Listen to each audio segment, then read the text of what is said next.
बच्चों अब हम जिस क्वेश्चन को सॉल्व करने जा रहे हैं वो है एक्सरसाइज का क्वेश्चन नंबर 2.10। बच्चों ये भी किस पे बेस्ड है? ये भी ग्राफ वाला क्वेश्चन है और किस पे बेस्ड है देखिएगा, ध्यान दीजिएगा, डिवाई-हकल-ऑन-सेंगर इक्वेशन पे। ये देखिए ये क्या है, molar conductivity at any concentration, और ये देखिए इसे कहते हैं molar conductivity at infinite dilution. A constant और सी क्या है, कंसंट्रेशन। तो जरा क्वेश्चन को पहले स्टडी कर लेते हैं। बच्चों देखिए यहाँ पे क्या गिवन है, the conductivity of sodium chloride at 298 kelvin. तो यहाँ पे क्या हो रहा है, टेम्परेचर को फिक्स रखा गया बच्चों। Has been determined at different concentrations at the results are given below. यहाँ पे रिजल्ट्स दिए गए। तो देखिए यहाँ दिया है बच्चों कंसंट्रेशन, किसमें, मोलरिटी की टर्म्स में दिया है। यहाँ देखिए ये डिफरेंट कंसंट्रेशन दिए हैं। इसके नीचे ये देखिए कापा दिया है, मतलब कंडक्टिविटी दी गई है, और मल्टीप्लाई 10⁻²। तो ये वैल्यूज़ दे दी।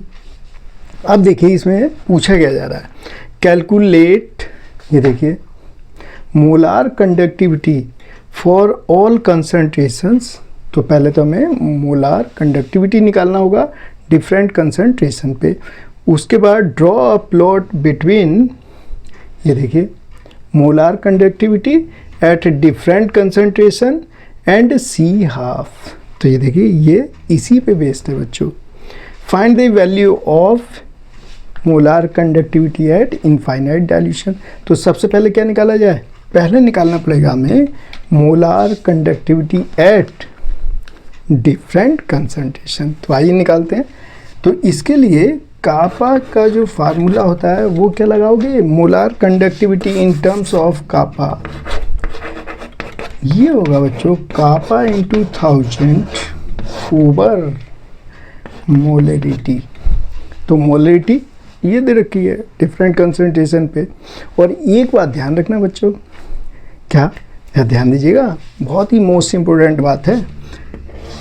ये जो वैल्यू है कापा की, ये किस में होनी चाहिए, सीमेंस सेंटीमीटर इनवर्स में, और वैल्यू किस में दी है, सीमेंस मीटर इनवर्स में। तो ये ध्यान रखिएगा कि ये फार्मूला कब लगा पाओगे आप, इस फार्मूले को हम तभी लगा पाएंगे जब इसकी यूनिट आप किस में कन्वर्ट कर लोगे, सीमेंस सेंटीमीटर इनवर्स में। तो पहले तो इसे हम चेंज कर लें। तो देखिए कापा आपको गिवन है बच्चों 10⁻², तो 1.237 10⁻², और किस में गिवन है, सीमेंस मीटर इनवर्स में। तो हम किस में लाएं, इसमें कन्वर्ट करते हैं।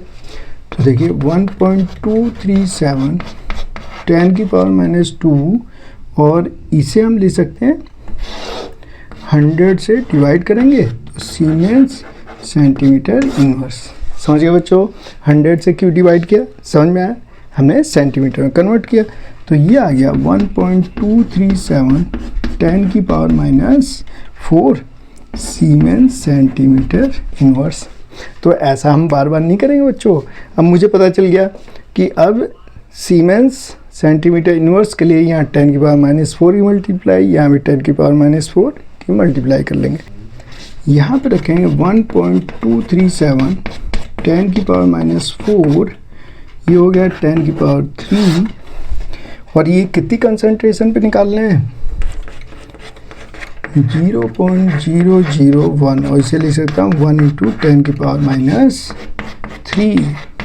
इसे सॉल्व कीजिए, यह आएगा बच्चों 1.237 × 10⁻⁴ × 10⁻6। ये देखिए ऊपर आके क्या बन जाएगा, 10⁻6, और इसे सिंप्लीफाई करेंगे तो यहाँ बचेगा बच्चों 10⁻², तो इसे लिखेंगे 123.7 siemens centimetre square mole inverse 1। तो देखना बच्चों ये वैल्यू ये आ गई, और जब इसका आप अंडर रूट लेंगे तो वैल्यू हो जाएगी इतनी। ठीक है, इसी तरह से जब इसकी वैल्यू निकालेंगे, इसकी वैल्यू में दिया, ध्यान दीजिएगा किस में दिया है, सीमेंस मीटर इनवर्स, और हमें कन्वर्ट करना है किस में, सीमेंस सेंटीमीटर इनवर्स। तो यहाँ देखिए 11.5 0.85 इंटू 10 की पावर -4, अभी मैंने बताया था 10 की पावर -4 कैसे लिया हमने, इंटू 10 की पावर 3। कंसंट्रेशन कितनी, कंसंट्रेशन 0.01। अब कंसंट्रेशन कितनी है 0.01, 1 इंटू 10 की पावर -2, यहाँ लेते हैं 1 इंटू 10 की पावर -2। देखो बच्चों, तो ये कितना आ गया, ये सिंप्लीफाई करें 11.85, 10 की पावर -4, 10 की पावर 5, 11.85 इंटू 10, वैल्यू कितनी आ गई, देखिए वैल्यू कितनी आ गई 118.5 सीमेंस सेंटीमीटर स्क्वायर मोल -1। ये देखिए, ठीक है बच्चों। नेक्स्ट वैल्यू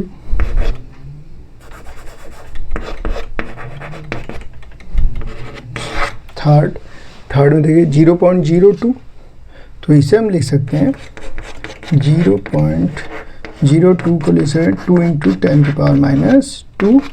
अभी इसकी वैल्यू 23.15 इंटू 10 की पावर -4 इंटू 10 की पावर 3 अपॉन 2 इंटू 10 की पावर -2। सॉल्व कीजिए, इसे सॉल्व करोगे बच्चों तो ये आएगा 23.15 10 की पावर -4 इंटू 10 की पावर 5 अपॉन 2, 23.15 इंटू 10 अपॉन 2, ये आ गया 231.5 अपॉन 2। और इसे जब आप डिवाइड करोगे बच्चों, इससे डिवाइड करोगे तो वैल्यू कितनी आ जाएगी 111.06। इसी तरह से नेक्स्ट वैल्यू जब आप निकालेंगे तो ये कितनी वैल्यू आ गई, ये आ गई बच्चों, यहाँ मैं लिख दे रहा हूँ, ये आ गई 111.06, ये वैल्यू आ गई। और ये कैसा है, इसका अंडर रूट लेके, ठीक है। इसी तरह से क्योंकि हमें ग्राफ किसके बीच में लेना है बच्चों, ये देखिए ड्रॉ अ प्लॉट बिटवीन, ये देखिए molar conductivity at different concentration with respect to C half, इन दोनों के बीच में ग्राफ लेना है। तो इसे तो हमने ले लिया एक्स एक्सिस पे, इसे लिया हमने वाई एक्सिस पे, ये इसकी यूनिट हो गई, ये देखिए, और ये वैल्यूज हो गई। अब इसमें क्या करना है बच्चों, मैंने बताया था इस तरह के क्वेश्चनों के लिए हमें सिर्फ 2 पॉइंट की ज़रूरत है। 2 पॉइंट अगर हमें मिल जाए, सब पॉइंट लेने की जरूरत नहीं है, सिर्फ 2 पॉइंट मिल जाए तो हम आसानी से स्ट्रेट लाइन ड्रॉ कर लेंगे, और जहाँ कट करेगा वहाँ पे हमें इनफाइनाइट डाइल्यूशन पे मोलार कंडक्टिविटी की वैल्यू मिल जाएगी। तो जरा देखिए, यहाँ पे मैक्सिमम वैल्यू ढूंढिए, यह है 0.032, ध्यान दीजिएगा कितनी वैल्यू 0.032, और हमने एक्स एक्सिस पे 0.05 पे डिफरेंस देते हुए ये लास्ट है 0.35, और वैल्यू कितनी है 0.032, तो एक पॉइंट तो ये लिया, ये देखिए कितना 0.032 ऑन द एक्स एक्सिस, ये लिया हमने सी हाफ, और एक वैल्यू मैंने कौन सी ली 0.10, ये देखिए। तो ये वाली वैल्यू, और ये कहाँ मिलेगा, ये 118.5, तो इसमें 5 का डिफरेंस रखा, ठीक है बच्चों। तो जब हम यहाँ से स्ट्रेट लाइन खींचेंगे तो ये कहाँ पे कट कर रहा है 125 पे, तो ये देखिए ये वैल्यू आ गई। एट इनफाइनाइट डाइल्यूशन पे वैल्यू कितनी आई 125 सीमेंस सेंटीमीटर स्क्वायर मोल -1, ठीक है बच्चों। तो देखिए ये वैल्यू आ गई किसकी, इनफाइनाइट डाइल्यूशन पे, ये आंसर हमें मिल गया। तो हमें यही निकालना था, एक तो हमें निकालना था इनफाइनाइट डाइल्यूशन पे मोलार कंडक्टिविटी, तो वो जहाँ पे कट किया वो मिल गया, क्योंकि मैंने बता रखा आपको कोई से 2 पॉइंट लो, स्ट्रेट लाइन आपको ड्रॉ करना है, उससे हमें molar conductivity at infinite dilution पता चल जाएगा। और ये हमने ग्राफ खींचा किसमें, molar conductivity at different concentration and C half के बीच में, ये तो ये हमने वैल्यूज निकाली, और इस तरह से आप इसे सॉल्व कर सकते।